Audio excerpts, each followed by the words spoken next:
O presidente Lula desembarcou em Brasília essa semana após viajar para a Índia, Coreia do Sul, Emirados Árabes Unidos, enfim, um giro pela região que mistura agenda diplomática, interesses comerciais, tentativa de ampliar parcerias estratégicas do Brasil. Vamos saber então o saldo dessa viagem na minha conversa de agora ao vivo com o professor do curso de Relações Internacionais da Universidade Católica de Brasília, Gustavo Menon. O professor está com a gente aqui já dividindo tela. Seja bem-vindo mais uma vez, professor. Bom dia, tudo bem?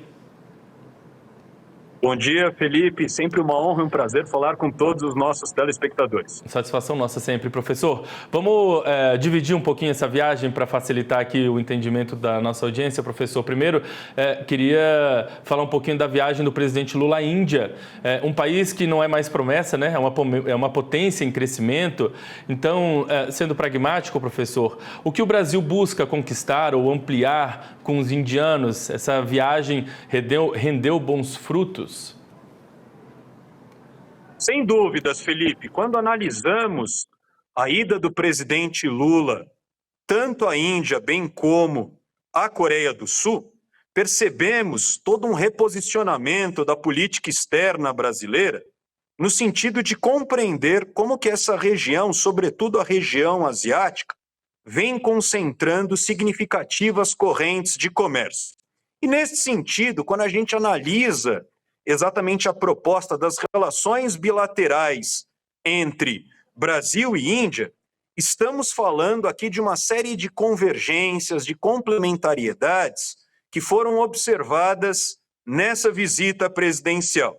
A título de exemplo, Felipe, vale a pena destacar como que houve a realização de uma cúpula para se pensar nos impactos do uso de novas tecnologias e, sobretudo, da inteligência artificial, e entre outros setores que foram alvo de discussões, que foram permeados por novos acordos celebrados diante dessa visita presidencial. Destaco, em termos dessas convergências entre Brasil e Índia, sobretudo a defesa do multilateralismo e também uma posição taxativa naquilo que se refere a uma governança da inteligência artificial, governança essa direcionada à vida das pessoas, como que Brasil e Índia defendem essa posição do acesso à tecnologia para todos, para uma vida digna, onde de fato há aqui uma série de interesses que passam exatamente por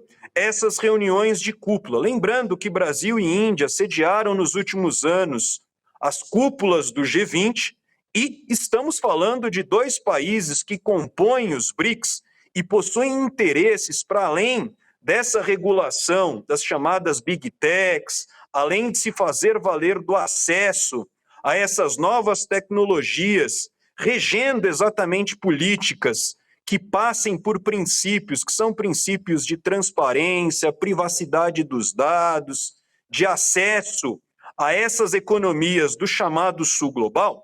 Veja que estamos diante também de debates, Felipe, quero destacar, como que na abertura de novos mercados, a gente está falando também de temas que são bastante sensíveis nessa primeira metade do século XXI, como o caso do debate de terras raras, sabendo que o Brasil possui a segunda maior reserva de terras raras do planeta, e a Índia também possui interesses em se fomentar essas discussões e, claro, como então processar minerais críticos no sentido de tomá-los localmente. Esse é um desafio que também converge em termos de discussões entre Brasil e Índia, e é bem provável que nos próximos anos a gente perceba um fortalecimento dessas relações diplomáticas, onde de fato Brasil e Índia possuem uma série de complementariedades econômicas. E veja, por último, um dado importante, Felipe, estamos falando só no ano de 2025 das exportações brasileiras alcançando o patamar de cerca de 7 bilhões de dólares nessas remessas de exportações. Precisamos ficar atentos também no relacionamento entre Brasil e Índia, em especial nesse contexto de crise do multilateralismo. Pois é, a gente vale destacar ainda que lá durante essa viagem à Índia, né, entre todas as pautas que foram tratadas, o Brasil levou um assunto muito importante, que é de fomentar a agricultura familiar dentro da pauta exportadora, uma narrativa interessante. A gente tem muito produto aí de maior valor agregado com potencial para entrar em países como a Índia, né? Tem mel, sucos naturais, enfim. Em determinado momento, essas questões, essas pautas foram levadas também por lá. Agora, professor, além da Índia, né, a gente falou ali no comecinho, Lula também foi à Coreia do Sul, foi aos Emirados Árabes Unidos também, mas na Coreia do Sul ele ficou mais tempo e por lá o foco foi de fato mais em tecnologia, né? Houve espaço para avanço em alguns setores que você pode trazer para a gente como destaque?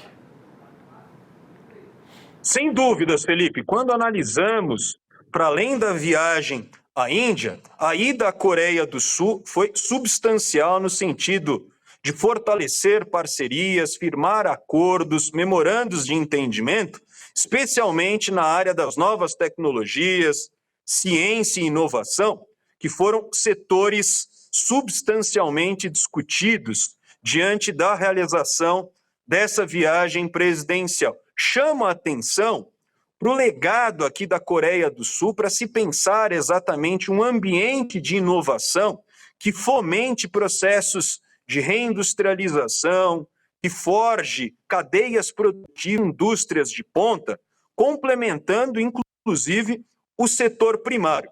É por isso que na ida a Seul, veja que o presidente Lula chamou a atenção, então, de como que essas nações asiáticas podem complementar uma série de cadeias produtivas, uma série de correntes de comércio que são, digamos, fundamentais para o Brasil nessa primeira metade do século XXI.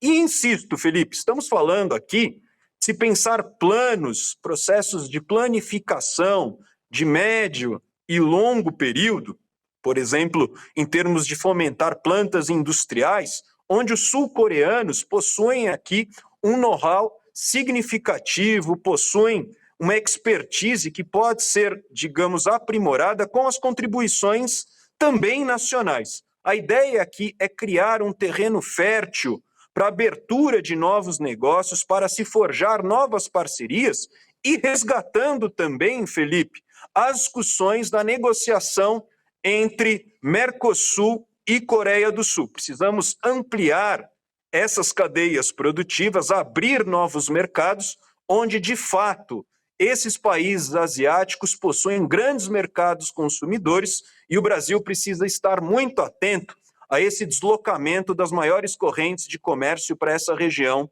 da Ásia e do Pacífico.